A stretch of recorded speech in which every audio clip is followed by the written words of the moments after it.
Good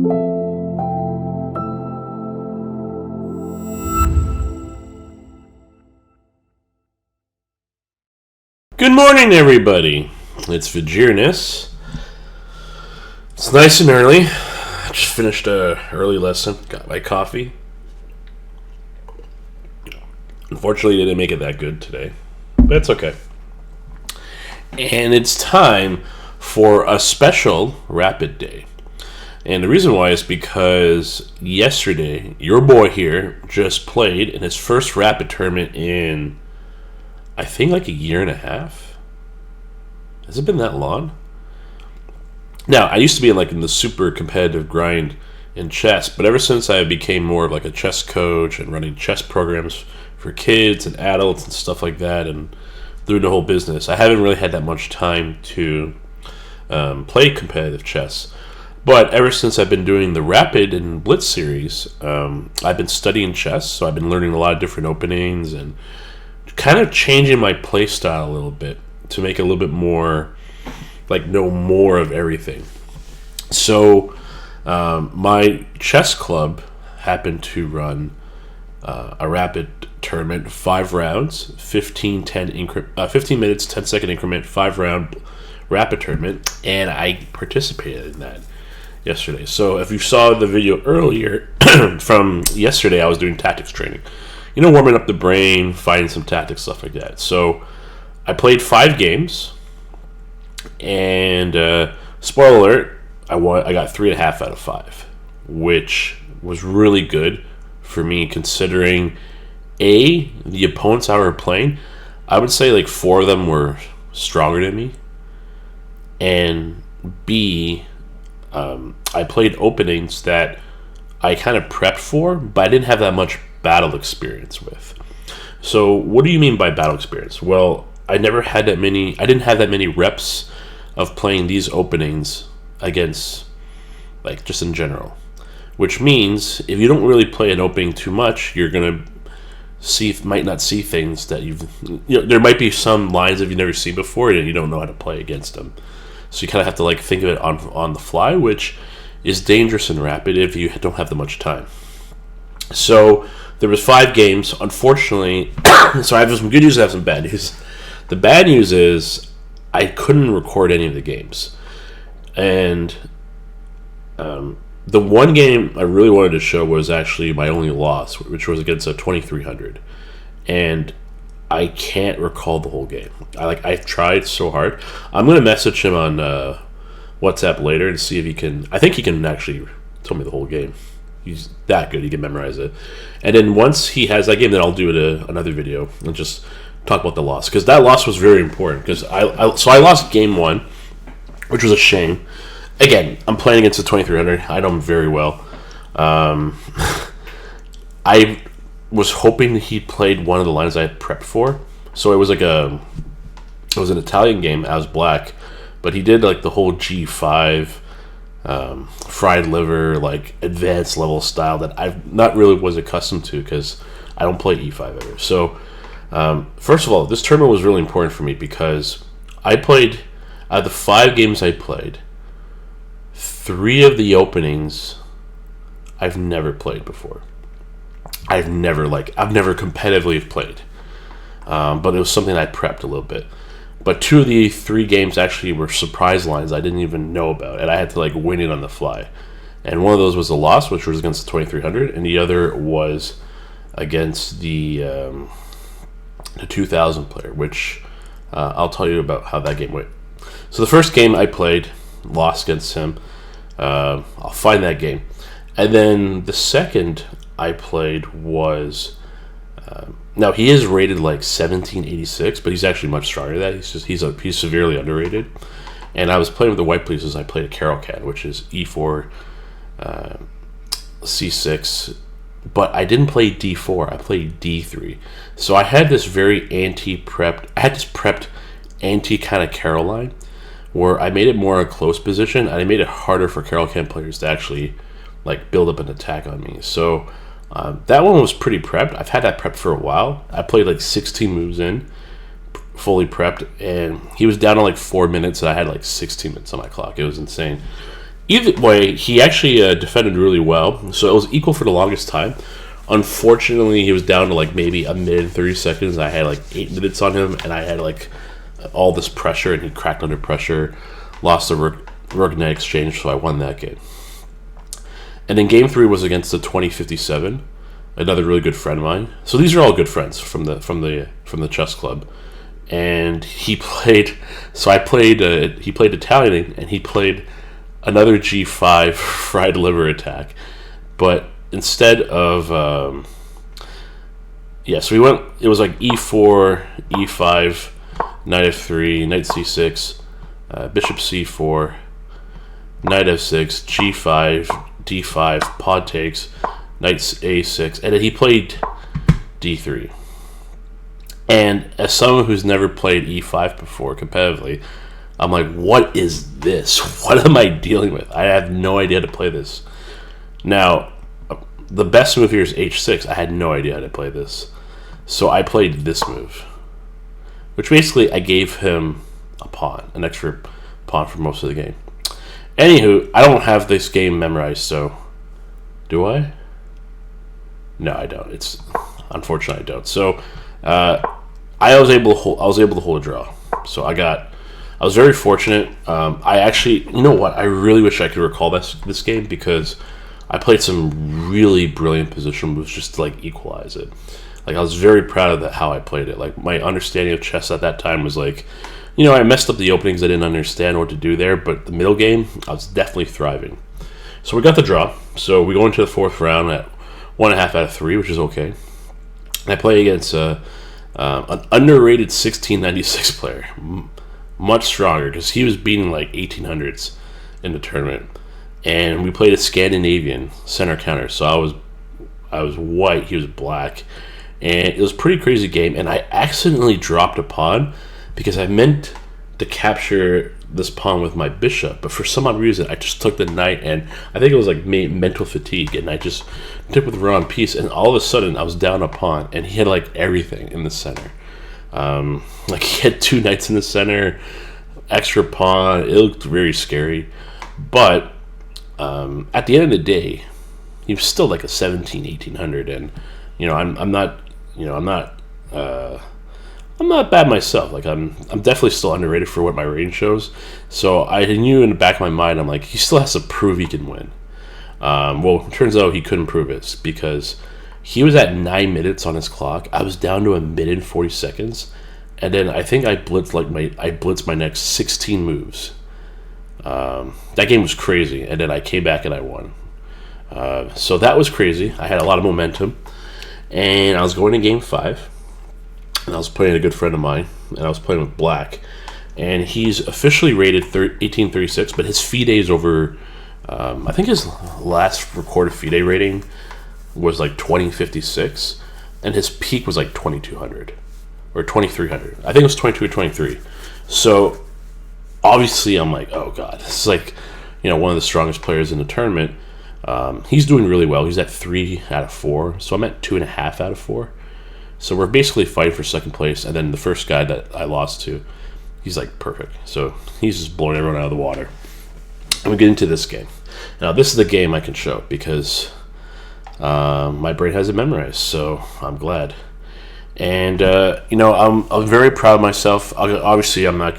You all know what happened in this game, the results, but let's break this down. So start off with E4, and I play E5, and this is. If you've noticed, in any of my rapid games or any of my blitz games, go through all of them. Go through all 40-something videos for rapid, all 40-something for blitz. I have never played E5. I dare you. Go. I dare you. Go through all of them. You'll never see it. Even if you go through my game history of just like all the bullet and blitz games I play for fun, you'll never see E5. I don't just play E5. Because the problem is, in my mind, and again, this is really kind of important to talk about. In my mind, I was too scared of like all the different theories and openings. But ever since I've been on this journey, and I've been I know I'm gonna have a slow start because the way my personality is, I start off very slow, and then I just like take off, and I'm just like, I'm that person. In order for me to grow, I need to like not be afraid of looking at all different type of openings and learning them and understanding them. And it's kind of a beautiful thing because when you play like French defense or English or selling for so long, and then you go to look at a brand new opening, that's not brand new, but like you just start learning and encompassing it. It's like it's very kind of empowering. So I told myself, we're going to play e5. We're going to get uncomfortable. And I did a little bit of prepping for this. And we're just going to figure this all out. And like, you know, a little bit of belief. So knowing I'm playing against like arguably the second strongest player in the tournament, I'm like, all right, let's get in here. It's round 5. Let's see if I can get 3.5 out of 5. So I play e5, which again, big deal for me. So knight f3, knight c6, bishop c4. So I really stopped. I really like. Normally, my style is to play bishop c5 if I were to play this all the time, which I am thinking I'm going to start playing e5 more. But I didn't want to run into like this Evans stuff, and I'm like, I just did not like the feeling of this. So I played knight f6, and again, this is me knowing that my first opponent and my third opponent both played some fried liver type attacks. And I told myself that, well, ever since the first two those first two encounters, I did some studying really quickly during like my break in the tournament. So if this happened again, I would have been ready for it. Even for, like the different lines I saw. But luckily my opponent didn't play that. He played d3. So I'm like, oh, finally. I could play a normal game and play a little bit of the prep I did. So I go bishop c5. That's sort of my style that I used. Same thing like Italian when I was white. And I castle. Now here I played d6, and I deliberately didn't castle right away. Because I wanted to see what my opponent is going to be doing. I want to see if they're going to play bishop g5 right away, or they're going to play knight bd2, or they're going to play c3, and there's like so many different options. So I decided to not castle right away because there are lines where if there's a quick bishop g5 or g5, you could go h6 and g5, and then either g4 or knight h5 depending on the position. So those were the stuff I prepped. So I was a bit ready for that. But more importantly, more importantly during this game, I'm just happy we're playing like a normal game. Like none of this like g5 craziness. Even though it's not crazy, it's actually the second main line. So I'm just gonna do more studying about it. But we see bishop g5, and I'm like, yes, that's what I want to see. So I play a6, and this is really important. Now, as all of you know, I am an Italian player as white, and when I'm playing white and I'm doing this, well, I rarely do this. I do like the usual, like my attack style maneuver. I always criticize my opponents playing a5. And the reason why is because after a4 and a5, this knight can't go to a5 and push out this bishop. This is the best spot to put the pawn on because now you could still tuck your bishop to a7 and you could still play b5. So I made sure I played a6. I was very deliberate about this move. They played knight c3, and then I played h6. So I have to play h6 because if I don't, let's say I play like, let's say I do this, and then they can potentially go knight d5, and now I have all this, like, there's all this pressure going on here. So I go h6, and they think for a second, and when my opponent touched the bishop, I thought he was going to go back, which technically is the main line, I think. Actually, no, according to Engine, no, it's not. I think oh no, Engine says take it. Okay, so he took, and I was like, okay, that's fine. And then he knight d5 right away, and I go back to d8, which so nothing's changed. Excuse me. And then he played h3. So I was like, okay, that makes sense. Doesn't want to do the pin anymore. And I decided to bishop a7. So again, I'm just tucking my bishop nice over here. and they play c3. Very logical. Again, they don't want to put my they don't want my knight to go to d4. I think the best move here is a4 though, which, yeah, so a4 is the best move here. I like having control of this b5 square and not letting my opponent play b5, because I think there's some lines where you go b5, knight a5, and then you can play like a c5, and you just get this like queen side expansion. But anywho, opponent plays c3, and I castle, which is slightly... So when I reviewed the game, my first opponent told me that this was the time where you had to play knight a5. And the only reason why I didn't knight a5 right away, because I thought I could do that next turn, but I was mistaken. So this is good, because I learned from this. I learned from this position, so I didn't know what to do in the future. But you're supposed to knight a5 right away, because now there's actually no way of saving this bishop. If your opponent plays queen a4 to check, you can play c6, and now you're in like a world of hurt, because this knight's under attack, has to go away. You could take here, or better yet, you just play b5 and threaten both pieces. So very good combination. Knight a5 is the best move. I missed it.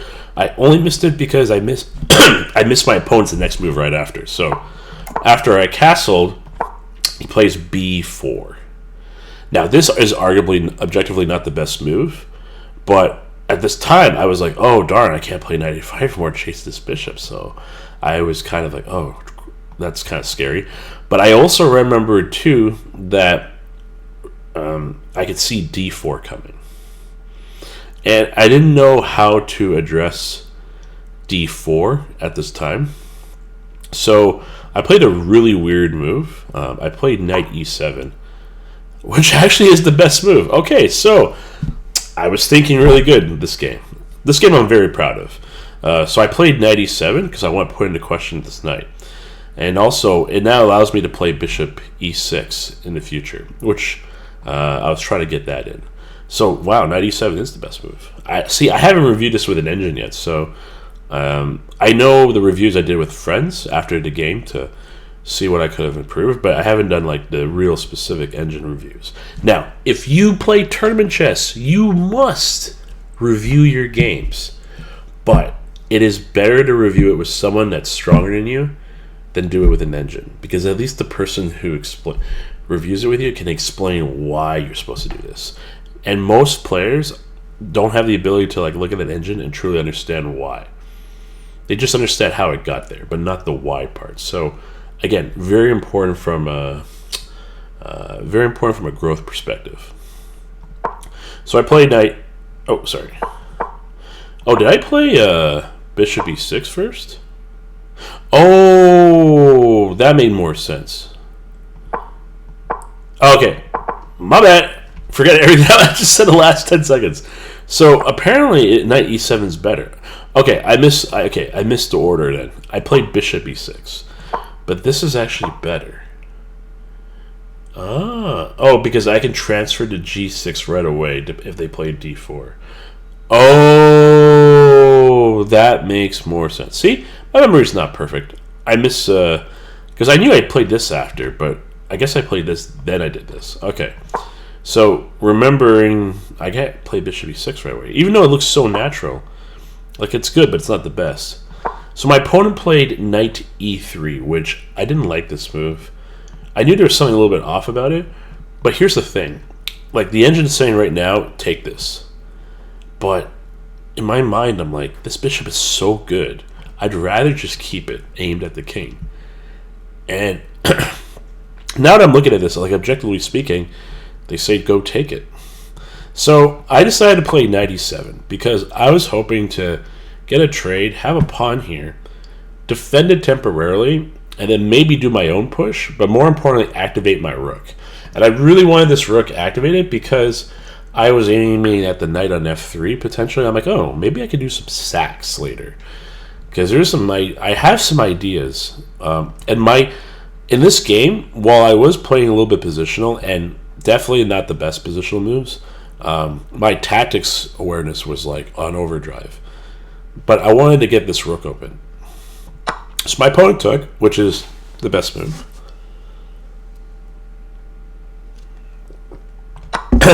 And I took back, obviously. And they played queen b3, completely logical. They say knight g4 is the best move. That's interesting. And then queen e8 is the best. Or maybe knight g6. Maybe knight g6 is a little bit more accurate, because now you can have an outpost. You can even go here if you want to try and trade off with the knight. This queen gets activated. Yeah, I like that move. But my opponent played this, and I knew there was going to be a little bit of pressure. I can't do anything about it. So I played queen d7. This is forced. You have to defend this pawn. And then my opponent played d4. Wow, so the best move for white is just go back? That's crazy. No human being would ever do that move, especially when the rooks are not connected. I'm just saying, if your opponent just goes back queen d1 after this position, they're cheating. Anyways, I'm kidding about that. But all jokes aside, they play d4, and now I'm like thinking to myself, okay, how do we do this? We got some pressure here. They're trying to trade here. Maybe if they put a rook on d1, then this is going to get scary, because if I can't take back, and there's all these type of like shenanigans. So I played knight g6, which is interesting. Okay, so I played knight g6 because I calculated that if they go e5, I take with the pawn, and then which is a mistake. Okay, I understand why it's a mistake, but because if they go rook a d1, I can play like queen f6, or sorry, queen f7 or queen e7. And now I get this lane open. Okay, this is better. And then I have like knight roots. And then more importantly, I have potential rook sacks. So at this point in the game, I was eyeing this knight. And okay, so I was viewing this game after, and a lot of my friends suggested you gotta take right away. Which is now they're saying it's the best move. But at the time, in my mind, it wasn't 100% clear to me this was the best move. And because it wasn't so clear to me, I elected to kind of like get my pieces a little bit more coordinated before I take that knight. Because I also had this indirect pressure. Or sorry, direct pressure on the pawn too. So I knew that I could eventually maybe crack this pawn if I start positioning my pieces the right way, if the knight ever moves away to like h2 or e1 or d2. But yeah, so apparently this is the best move. So I take here, they take here, go here, go here, go here, knight g2, rook f3, queen d1, and then rook c3. Okay, so this doesn't lead to like a real kingside attack, but this leads to a definitely better position for black. We're going for some isolated pawns. This bishop is doing like God's work, just cutting down the entire board. I get where objectively that's saying. But like I said, I was hoping to bring more firepower before I go after. So I deliberately played knight g6, and then I'm preparing myself for either e5 or e6, or ext or dxe or d5. My opponent decides to play d5, and again, I'm thinking to myself, okay, this is great, because now I can just bring this other rook in. But I missed. It was actually better for me to play, again, taking the rook. Or sorry, taking the knight with the rook. So that's the second time I missed the sack. But again, this is kind of going back to my play style, which objectively wasn't the best style here, where I wanted to be a little bit more risk adverse. I didn't want to expose my position, even though it looks like it wasn't exposed. It looks like this was definitely the best move, because then takes here, takes here. What happens if they take with the queen? I just go king h7, and now there's this permanent weakness, and I'm about to come in here. Oh, that's very scary, yeah, because if they go here, I just go knight. So if they go king here, I go here, and if they block, I can just h5, right? And then it's like over. Oh, it's not over. It's... Oh, sorry, the queen's hanging. Oh, I'm silly. Oh, yeah, this is like completely over. Okay. Yeah, rook f3. I kept missing it. Okay, that's fine. I'm learning from that. I learned I could just take it right away. So they go d5. I go rook e8, which is a miss. They take with a pawn, I take with a rook, and then they go knight d5. And now I go king h7. And this is the great, this was the move in this position where I got out of all the threats, and now I am finally ready to go after this knight, even though I could have done it twice now. So my opponent, they played knight c7, and at first glance it looks like an excellent move because I can't take because they take the rook, and now like they're slightly ahead in the position, and more importantly they grab the pawn. But the truth is, when I played king h7, I was anticipating they were going to do this, and I was ready immediately. And this is where the tide really changed, because at this point, I had a slight time advantage. I think he was at 7 minutes. I was at 9.5. So still a good time for good chess, but I had more time because I was a little bit more prepped, I felt like, in this opening, even though he plays this opening all the time. And I was playing a little bit quicker, and I kind of knew most of the moves, and some moves I obviously didn't realize, so more studying is required. But he plays this, and I instantly played here, rook ef6. I instant move, like within like a second, and my opponent just froze. He's like, oh my god, because I think he didn't realize I had this sack the entire time, but now this shows how much I have the sack. And now he's just like, I don't know what to do.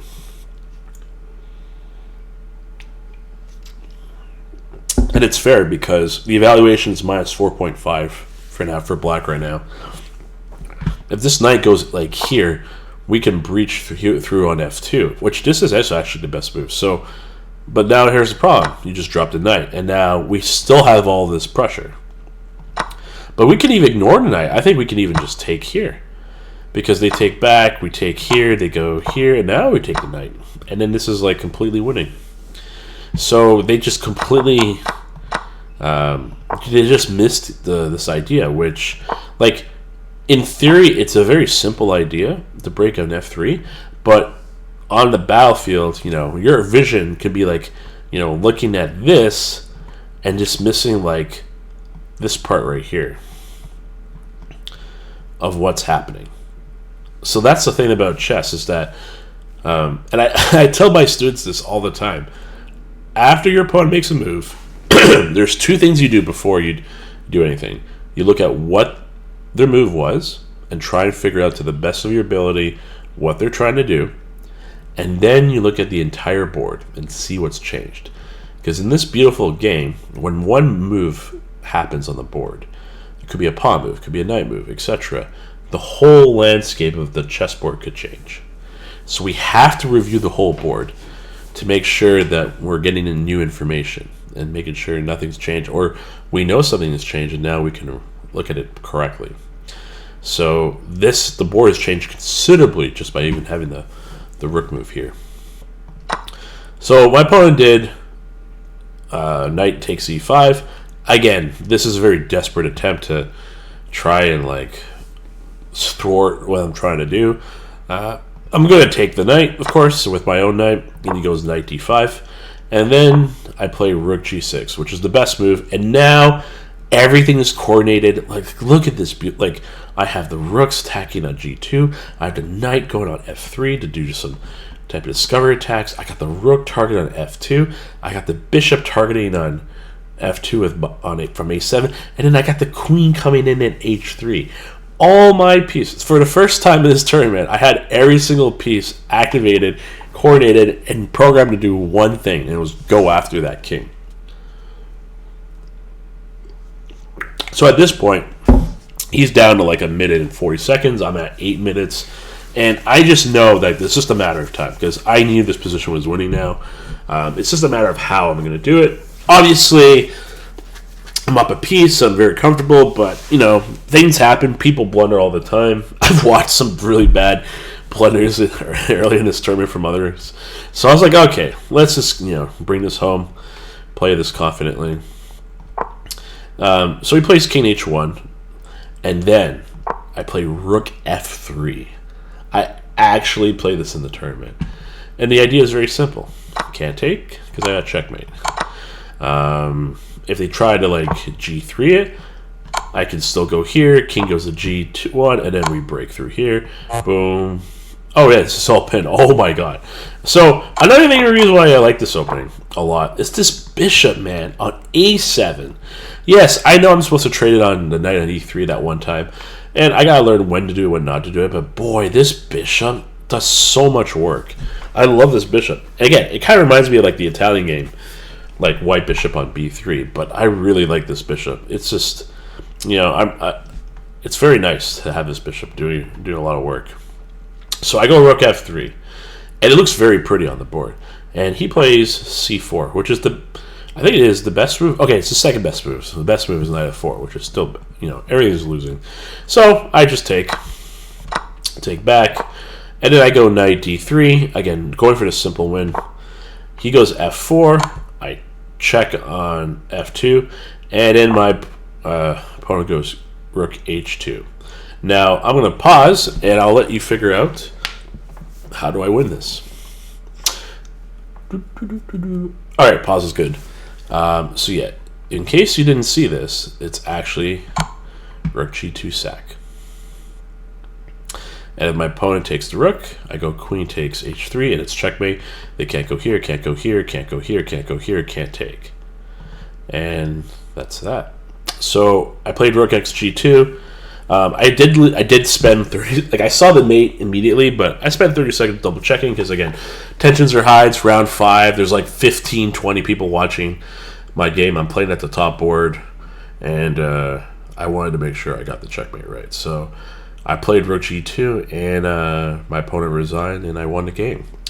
And I did a double rook sack to secure the 5th game, and got second place in my section. Got 3.5 out of 5 with a strong tournament field. And my performance rating was 2098, which is good considering I haven't played Rapid in a while. So very proud of this game. I'm really glad that I learned a lot of moves, especially the timings of knight a5 and stuff. Very, very useful. So I'm going to keep working on that more. But I'm really happy. Like all these, like this is the first tournament I played in a while, but I've never played in a tournament where every single day I've been playing chess. Like not just like bullet chess for fun, but like actual competitive, like semi-competitive chess, like when I play rapid games or blitz games on chess.com. So the fact that I have this regiment and I'm practicing, and now I'm applying that chess ability to like these type of games, I'm actually like, I could see, I can feel that my brain is understanding. It's still absorbing information very well. I gotta be careful because I'm getting a little bit older, so I can sense that I can miss out on tactics from now and then. But if I keep working on my tactics, then it's just going to keep improving. So I'm glad to say that I'm still getting better at chess, and the knowledge is getting there. And I'm actually having fun with this because I haven't played these openings before, so learning these openings is like kind of new, and it's like, oh, it's kind of exciting, and you're going to lose a bit before you win. So, but I was coming in this tournament, and I hate to say it, but in the back of my mind, I knew there was a chance I could like lose every game, just based on like how rusty I am, like playing live games or live chess. But no, 3.5 second place. The FM only was higher than me. I'll take that any day. So very proud of my games. I'm sad I can't show more than one, but I'm not big head. I can't memorize all these games like some of my friends can. But I did memorize this one, so I don't have any sheets. I pull it out of my memory, put it in the game, and then click the review button and set it here. So first time reviewing this, and yeah, it was awesome. So I hope you enjoyed this game. Thank you for watching in and listening and learning and absorbing. Question, when am I going to the next tournament? That's a very good question, and I will let you know when I can figure that out. But thank you for watching. I think I'll do a blitz game today, and then tomorrow morning we'll get back to the rapid series. So I'll consider this a day rapid because I did 5 rapid games, so I only did showed 1. But yeah, thank you for watching. I appreciate your support. If you like this content, you want to see me continue on my journey to 2400, or see like tournament games like this, please subscribe, please like. It makes a huge difference. This recording I'm at 986. So I think what's going to happen is when I'm around like 990 or 995, I will do a live stream, and then I won't stop streaming until I hit 1,000. Yeah, I think that's the idea. So I think I'm gonna have to configure. I used to do Twitch a lot, so I gotta figure out how to configure this to YouTube. But I don't think it'll be hard. So yeah, I'm excited. So thank you all for watching. Appreciate your support. 3.5 out of 5. I'm happy, and I'll see you later today. Bye.